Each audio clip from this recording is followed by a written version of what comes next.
Hi, I'm Dr. Mo Anderson, author, speaker, and podcast host.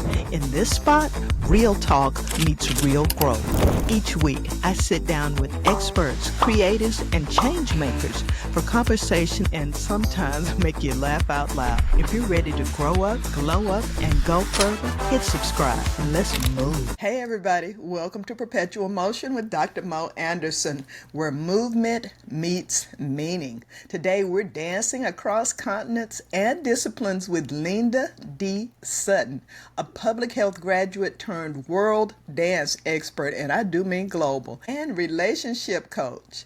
Linda has spent over a decade helping partners cultivate trust and connection through dance, especially tango. I want to learn now. It's both art and metaphor. Get ready to explore the rhythm of human connection and how dancing becomes a dialogue for the soul. Let's move. Welcome, Linda. Thank you so much for having me, Dr. Rowe. It's a pleasure to be here, and I'm ready to dance too. Let's go. Let's do it. Let's do it. Hey, you started your journey with a BS in public health policy and administration from UNC Chapel Hill. That's a big deal right there. How did that path lead you into the world of dance and cultural arts? Wow, that's my entire arc, my hero's arc or villain's arc, depending. First of all, I'm Hero. definitely a true blue Tar Heel, and I have a passion for wellness, and not only just wellness of the physical body, but what got me into public health was just kind of the whole person. So, I was interested in the biomedical engineering aspect and doctor, and then, I wanted to be in a place I learned very quickly where policy was where it made the difference. Yes, ma'am. And so that's what got me into policy development. And I'm still not only involved in healthcare policy, but government policy as a result. So that I still am involved in that. In the middle of kind of being consultant in policy, I use dance as a way to balance out my stress, actually. So I didn't start out with dance as a career. I wasn't looking for it to be a career. So I want to make that very clear for those who thought I came out of the womb dancing. That was not me. And the more and more I explored it as a hobby, the more and more I felt like it was my passion and my calling in terms of my ability to transform people's lives using movement and the arts. And so that was my pivot. I retired early and to pursue that passion, and it brought me to where I am here today. Okay. I understand retired early, but I thought I read that you were still doing some things with lifestyle tours and nutrition programs. Is that something you did in the past, or are you doing that now? You have so many interesting different hyphenates that I'm just curious because I too share your love for wellness and, public health and advocating for nutritious lifestyles. And people don't always put that together with the art side of us. And so I love that you were able to meld those two together. But are you still doing some stuff in the public health space or no? Absolutely. Absolutely. Because once again, it's the whole body. It's the Right. whole being. So mind, body, and spirit. And as a dancer, nutrition, physical health is important to maintain and sustain your physical hobbies like dance. And so those kind of two go hand in hand. And especially as a long-term vegan, I get asked a lot to kind of give that whole picture when I'm doing the dance work. Awesome. Well, we have that in common. I was a vegan. It was the longest day of my life, but I did. I was 110% that day. I'm a native Texan. My parents own cows, so it was hard for me. But I don't eat a lot of beef for a number of reasons, or a lot of meat. But anyway, just had to add that because I just, yes, we're almost the same person. Kindred spirit. Kindred spirits. So you are. I couldn't say everything in your introduction because people would drop off. They have the attention span of 60 seconds. So you are, All right. however, a recording artist, speaker, author, and as we've said, world dance instructor. And your expertise in global dance forms expands more than 20 dance and movement forms with strong African roots and cultural context. And as a product of the diaspora, I found that very, very interesting. As you share these dances and the African history of them globally. How do people receive this information? Are they surprised? Some are, and some of them, many of them actually know. So I've conducted and continue to conduct a lot of cultural exchanges, both locally and abroad, doing these kind of sharing experiences. And whenever I share African roots to a group of people who don't know, actually they receive it quite well. Many of them kind of are saying, I suspected that, Right. or I knew, or I've heard things that align, in terms of their own historical studies that align with what you're saying, or it makes sense. For example, in the tango, there's some gaps that people sometimes have in their understanding of some of the words. And when I explain to them the words have African meanings and explain to them the African meaning of that word, they're going, oh, that makes sense. Cause I've always wondered, like, why is this? And no one was ever able to explain it to me before. And so it's been well received. I know sometimes people don't, especially when it's a part of their cultural tourism, Mm-hmm. they like to present it in a certain way. And so sometimes you may get pushback in those arenas where it's like, oh, you messing up my narrative and we're trying to sell a show here. But as a general rule, no, people are open to receive and to learn. Sweet, sweet. You say tourism, I'm going to say appropriation and leave you being PC. That's how I feel about it. What are some examples of dances that my US based audience might know that actually has some African roots? I mean, tango, of course, we mentioned, but what are some other dances? Definitely most of your dances that are out through the Afro Latino experience. Mm-hmm.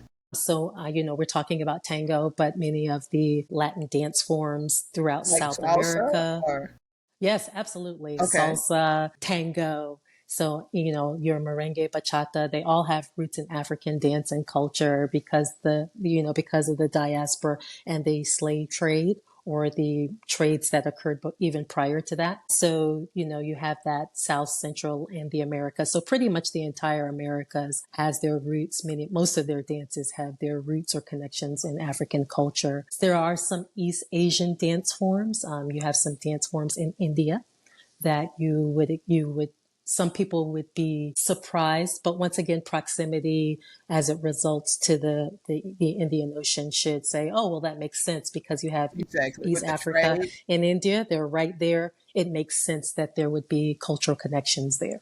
Sure, sure. And whether it was trade or occupying parts of Africa, anytime we come together, we're going to exchange. I know that, okra and a lot of other foods actually have African origins. I wrote a book called Black English Vernacular about Ebonics. And Hmm. when I learned about so much about languages and phonetics and so much that I had to because people kept wanting to debate with me. But I'm getting off the subject, but it makes me sad though that people are trying to erase history because it erases the ways that we are connected Connected. and Exactly. And trying to that we're pull us one. apart. Yes, and that we're one and that we have been exchanging information and borrowing from each other's cultures to make a new beautiful thing. And I really don't want that to stop. So I appreciate what you're doing. And one other thing before I go to the next question I had prepared, you said something about now I've done line dancing as I learned from the people on YouTube. And I did try to take swing out lessons like 5 times, but for some reason I just at this point, I don't want to be negative because I know another one of our questions is about limiting beliefs, but it's a challenging for me. But you said something about people not knowing the origins of some words that you use in instruction. Like what are the words like a way you need to turn or some type of movement you need to make? I don't know anything about the words that would be used in instruction. So words like milonga and even the word tango is not a Latin word. It's actually a Kimbundu word from the Bantu people. So, and each of those words have meaning. So milonga has to do with moving in a counterclockwise fashion, usually after a period of mourning, for example. And so milonga is actually is where we dance. It's what the dance activity is called. So you say like a ball in tango, it's called a milonga, and it's actually done in a counterclockwise fashion. And it's actually the most upbeat dance form of the suite of tango. It refers to the dance, the music, and the location, which is very typical in traditional African dance to use one word to refer to the place, the music, and the dances or movement itself. So, that's an example where people go, I never understood why they say, I'm going to do milonga, to milonga, at the milonga. And it's very, very, very, very common in African dance to see that. So that's an example. And the fact that it's done counterclockwise, for example, people go, oh, that makes sense. And milonga is so rhythmic and upbeat and jovial, like that makes perfect sense. So that's an example. And it's a Kimbundu word as well. That is so beautiful. Now you've gotten on the artist side of my brain. And you said, I may be mispronouncing it, Malonga. Milonga, Malongo? Malonga. milonga. After a period of mourning to go in a counterclockwise direction, oh my God, be still my heart. That is such a beautiful, beautiful thing. Thank you for sharing that. I'm so glad I asked that random question because No, okay. that really is what it takes after a partnership, after you break up, after you leave work or whatever. There's a period of mourning because it's loss. It's all Mm-hmm. loss, whether someone dies or whatever. But at some point, you have to go in the other direction. Wow. I love it. I love it. Thank you for that. And you know your stuff too. That's what I like too, that you're not, that didn't throw you off. I love my guests who really, really know their topic. And most do because I vet them. But okay, center yourself. Get back to what you're doing. You are the executive producer of the award-winning, God dog it, you just told me, Tutu tango. Tango television show. Because I wanted to say 22, but it's 2 Tango television show. How does tango in movement and metaphor offer insight into how we relate to others? Well, That's a big question. Take it I know. wherever you want to Get go. me started because I just have this passion for it. Number one, tango is a partner dance, and to me, it's one of the premier partner dances because it's one of the few dance forms because it moves progressively, meaning you're not in one spot or one area. You actually move through the dance floor in a counterclockwise fashion that doesn't have a preset pattern. So not only is it a partnership, but it's a partnership that's done impromptu. Their principles, but you're actually creating on the spot with your partner. And I believe it's a perfect metaphor for relationships because number one, your relationship is a partner with your partner with another person. Number two, there are distinctive roles and responsibilities in the dance. And of course, in relationship, you are providing different things, different perspective, different aspects into the partnership for it to work. And then you have to move through space together. So not only do you have to be in step with one another, but you also have to negotiate and navigate this larger world that is the dance floor together. So there's multiple dimensions to the dance. And I think as people understand and learn the dance, they start to get insights and ahas that this is just like my marriage. This is just like my relationship. This is just like me, the way that I interact with my partner or fail to interact with my partner. And so that is why tango offers us so much wisdom. I call it the ancient wisdom and secrets that are there to be unlocked when we're ready. As they say, when the student is ready, the teacher appears. Love that. I love that. And I can see it. Two of the happiest couples I know, I should say. One does swing out, which is big here in the South and the Midwest, and the others do ballroom dancing. But when you see it, just the cooperation that goes into it and the touching, that's the thing for me because a lot of us, we just don't touch enough, which is Mm-hmm. bad if that's your love language. But we're so busy moving from thing to thing, and that is just such an important part of connecting for Yes. most of us. So I can see how that would make a difference and enhancing, the growth and the connection. I love that you do this.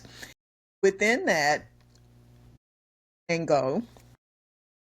Tango is what you're saying, I think. Yes. Here in America, they say tango, but it's called tango. But either one is fine. Okay, I'm gonna stay with tango because I That's just good. already got one new word today. I can't. That's all I have room for. I slip back into it once I start talking about it, but you're fine, please. Thank you, thank you. But Within that, one of the most intriguing aspects of partner dance, especially in tango, is the dynamic between leader and follower. In both dance and life, how do you define that difference? And is one more important than the other when strengthening a relationship? This is something that always comes up in lessons. It always comes up in sessions with couples, and in any conversations I have. And that is in part, I want to acknowledge that the cultural distinctions and the cultural differences start to show up when we start talking about leading and following. So here in Western culture, especially, we think of leading and following in a hierarchical way. We think of an executive or a boss or a manager and their subordinates or their employees or their team. And so when we hear leading and following in a dance, we start to try to apply that construct onto the dance partnership. However, it's one of the first lessons is that leading and following are not hierarchical. You can even see it on the floor. They're facing one another because it's a partnership. They have equal value, different functions, different responsibilities, but equal in value. And so that's the first thing. These power dynamics that show up let us know that one is not more than important than the other. One inspires and the other initiates, and both are required for the dance to work. One takeaway, if you don't get anything else, and I'm hoping you get a lot out of this interview, but if the listeners don't get anything else, is to understand there is no leader without a follower. And so when you understand that there's an interdependence there and that leadership is permission based, meaning if you don't have any followers, then you're not a leader. You're leading yourself, so to speak, but you're not considered a leader in terms of guiding people to a vision or in concert with one another to accomplish a vision. So those are all the dynamics that leading and following brings in tango. Beautiful, beautiful, good lessons to learn. I'm wondering, we have a lot of alpha females now. It used to be a thing, the masculine alpha males, but with so many women being single now and having to, get out there and hustle and do their grind, we've become a lot more assertive in the process. I'm just wondering if you have single people come together with their different personalities as opposed to people who are already in partnership, does that aspect of their personality make it more difficult to learn to lead or follow as is appropriate in the dance? Well, I went through this battle myself because I consider myself I've been in leadership positions. I'm a strong leader. And when I first came to this dance, I was like, ain't nobody gonna tell me what to do. That's I'm a what I leader thought. too. That's I'm what I just as thought. good. Right. Like, I'm competent. I'm leading teams. I know what it means to lead. Like, how you gonna lead me? I know how to lead. I had to work through that too. And I tell people, you gain the benefit of my lessons because it took me a year and a half to have my real breakthrough and like epiphany and life transforming realization as it relates to that. So the way that I like to help people to illustrate it, especially for my ladies who are maybe in this era being accused of being too masculine or being too alpha, Right. I like to clarify in them like that's actually not the case. And in Tango, we refer to a lot of the Chinese cosmology or the Taoism where we talk about yin and yang.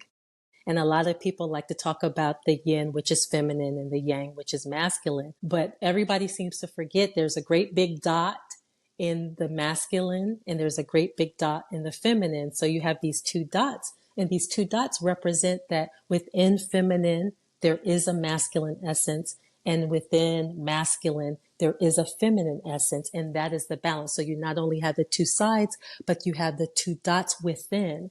And so within every feminine and whole woman, there is a masculine aspect that is inherent in her being and will show up when it's appropriate. And the same thing within the masculine, there is a feminine essence that will show up when it's appropriate. So in today's culture, the feminine aspect is moving, but her masculine aspect will show up when it's appropriate. And in the workspace and in leadership environments, it's appropriate for that essence of her to show up. Absolutely. And there's nothing wrong with it. She doesn't have to apologize for it because it's a part of her very nature. Same thing with the gentleman. Beautifully said. Nothing to add. Moving on. Thank you. Thank you for those examples and for your answer. You have lots of products and services, but you have a free ebook. So you think you can't dance, a play on words, I assume, of the popular television show. So you think you can dance. But in your book, you encourage people to release fears like around dancing and movement, like 2 left feet and too old to dance. You encourage them to step into joyful movement. How does that transformation, letting go of misbeliefs, impact relationships? Oh my goodness. So first of all, I want to acknowledge that we first released the book, and it is still available on Amazon, and it was for sale on Amazon, and now we're offering it as an ebook for a limited period of time for people to get. To people, there's a mind-body connection, and some of your listeners may have heard about that body and mind have a connection, and they correlate. And in our work, we say that body follows mind. So that's one of the lessons that we teach. So if there's tension in the mind, it shows up in the body. If there's hesitation, if there's trepidation in your mind as it relates to your partner or just what's going on in your head, it's going to show up in your body, and you will transfer it to your partner or to the space that you're in. So the reason that I say, so you think you can't dance, number one, that's the first resistance place that people have. They're curious, they're excited, and they go, oh, I would love to dance tango, but I can't dance because, and then they give me one of their excuses, or I like to call them myths and lies that we tell each other, ourselves and each other. And Your so next book, Myths and Lies, is your title. the myth and lies that we tell each other and Yes. ourselves. So, but what people find is once they let go of that barrier and obstacle in their mind that they can't because, then they not only find out, oh my gosh, I actually can dance and it's a joyful experience. But usually my students also find that whatever was holding them back from dance, once that fear and trepidation is gone, they start to give themselves permission in other areas of their life. They give themselves permission either to try something new that they had been want to, or they have the courage now to approach other things in their lives. And so the purpose of that book is, of course, to get people to dance more, because that's what I'm about. Get out Yes, there and yes. shake your booty. But then to know that once they can unlock their mind and unlock their body, they'll unlock the treasures within their life. Wow. Unlock the treasures within their lives. I love that so much. Well, we are about out of time here, but before we sign off, shared your ebook. We'd like a link to that. If we, hopefully, we can get it in within the limited time because that is a wonderful offer. But please tell listeners how they can find you online, learn more about your services and products, and if there was something I failed to mention because you do so many amazing things, the platform is yours, ma'am. Linda D Sutton. Yes, well, that's how they can find me online. My website is www.lindadsutton. And I invite them to come play with me in a variety of ways. You can find me on the social media outlets, your typical ones, Facebook, Instagram, and YouTube. They can also come find us an event. And I have 2 books on Amazon where they can start to explore the process. But more than anything, I say to people, whether or not you come and play with me, to use dance and use some sort of movement, even if it's just holding one another in your living room and swaying to a song together, that you use movement of some kind, and I recommend tango, to allow you to get on the same page, connect, develop a deeper listening for your partner, and take your partnership with your loved one to the next level. Lovely, lovely. Listeners, I'm going to encourage you to visit her website and remember to put the letter D in there because if you just do Linda Sutton, it takes you to another website. I learned the hard way. I was so confused, but I went back and saw the error of my ways. So if you're not using the link in our show notes, if you're on YouTube or you're listening to this in your car, is Linda, Linda, D, the letter D is in dark dog, destiny. Dance. Dance, da, and Sutton. Sutton is her last name. And they can just Google you and get to it as well, because you really Absolutely. are omnipresent. And I love what you're doing. I love your mission. Thank you. Thank you for helping our Thank you. relationships. And for what you've shared here today is going to help somebody, I am quite sure. Thank you so much for having me, Dr. Ma. Look forward to seeing you on the floor soon, too. Yes, ma'am. Yes, ma'am. We're going to make it happen. I am inspired and encouraged. Again, thank you, Linda D Sutton, for sharing your unique insights. And thank you, listeners. Thank you for being part of this journey, this ongoing masterclass. Please like, subscribe so you'll be notified about our weekly episodes, and share. If this information, a friend came to mind, a relative who might enjoy this, hey, just click that share button and send it off to them so we can continue to grow together. Until next time, change your words and change your world. Thank you.